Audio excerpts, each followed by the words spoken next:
भारत के प्रधानमंत्री नरेंद्र मोदी 3 दिवसीय दौरे पर फ्रांस में हैं। फ्रांस के राष्ट्रपति इमैनुअल मैक्रोन ने उनका जोरदार स्वागत किया है।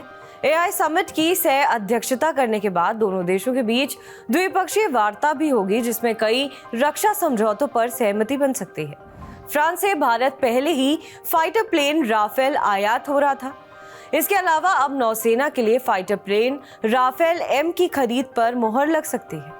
इसी बहाने आइए जान लेते हैं कि भारत और फ्रांस एक दूसरे से क्या क्या मंगाते हैं। दरअसल साल 1998 से भारत फ्रांस की दोस्ती कूटनीतिक और रक्षा क्षेत्र में काफी मजबूत हुई है।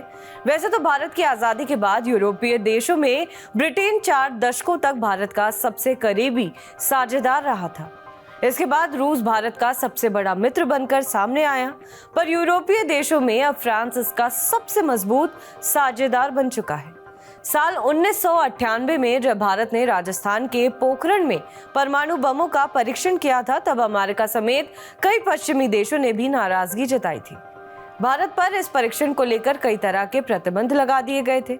इसके बावजूद फ्रांस इन देशों के समूह में शामिल नहीं हुआ था। इसके विपरीत फ्रांस ने भारत के खिलाफ लगाए गए प्रतिबंधों को जल्द से जल्द हटाने में मदद की थी। भारत फ्रांस से अपनी नौसेना के लिए राफेल जेट खरीद चुका है, जिससे कई दुश्मन देशों की नींद उड़ी हुई है। फ्रांस से खरीदे गए मिराज 2000 फाइटर जेट ने कारगिल युद्ध में पाकिस्तान के छक्के छुड़ा दिए थे। फिलहाल भारत के पास मिराज ही ऐसा फाइटर जेट है जो परमाणु बम गिराने में सक्षम है।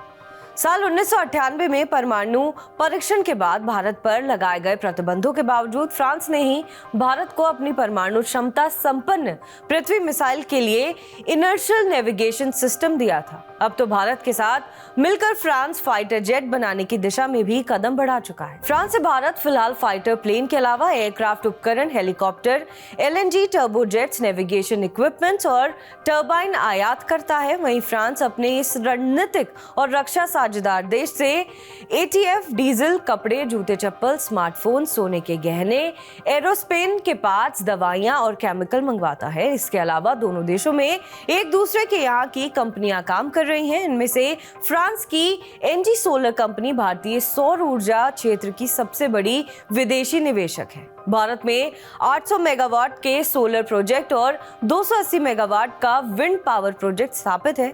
ये उत्तर प्रदेश, राजस्थान, आंध्र प्रदेश, गुजरात और तमिलनाडु में चल रहे हैं। इसके अलावा French vehicle manufacturing company PASA group ने भारतीय सीके बिरला समूह के साथ तमिलनाडु में पावर ट्रेन मैन्युफैक्चरिंग यूनिट लगाई है। फ्रांस की ऑटोमोबाइल कंपनी रेनो भारत में ही कारें बना रही है। चेन्नई में इस कंपनी की प्रोडक्शन यूनिट है और मुंबई में डिजाइन स्टूडियो स्थापित है। इलेक्ट्रिक उपकरणों का उत्पादन करने वाली फ्रेंच कंपनी स्नाइडर इलेक्ट्रिक ने भारत में 28 फैक्ट्रियां लगा रखी हैं। ऐसे ही एयरक्राफ्ट इंजन बनाने वाली साफरान ने हैदराबाद और बेंगलुरु में HAL के साथ मिलकर संयुक्त रूप से 3 निर्माण इकाइयां लगाई हैं। भारत की महिंद्रा एंड महिंद्रा समूह की कंपनी टेक महिंद्रा ने एरोस्पेस सेंटर में प्रोजेक्ट के लिए फ्रांस के टुलूज में एक डेवलपमेंट सेंटर शुरू किया है। ऐसा ही टाटा ग्रुप की कई कंपनियां जैसे टाटा कम्युनिकेशन, टाटा एलेक्सी, TCS और टाटा स्टील फ्रांस में कार्यरत है। मदरसन सुमी कंपनी के भी फ्रांस में कई उत्पादन प्लांट हैं, जिनमें वाहनों के कल पुर्जे बनते हैं। सिंटेक्स फ्रांस में प्लास्टिक वाटर टैंक जैसे उत्पाद बनाती है। NTPC और फ्रेंच कंपनी EDF संयुक्त रूप से मध्य एशिया के देशों, यूरोप और अफ्रीका में पावर प्रोजेक्ट विकसित करती है। प्रधानमंत्री नरेंद्र मोदी के इस बार के दौरे के दौरान इस बार भारत फ्रांस से अपनी नौसेना के लिए राफेल एम फाइटर जेट खरीदने के लिए अरबों डॉलर की डील कर सकता है। राफेल एम फाइटर प्लेन को INS विक्रांत और INS विक्रमादित्य पर तैनात करने की योजना है। इन फाइटर जेट में Meteor air to air missile जैसे अत्याधुनिक हथियार लगाए जाएंगे। साथ ही इन्हें ऐसे कई एंटी शिप हथियारों से लैस किया जाएगा जो दुश्मनों के युद्धपोत को तबाह कर देंगे।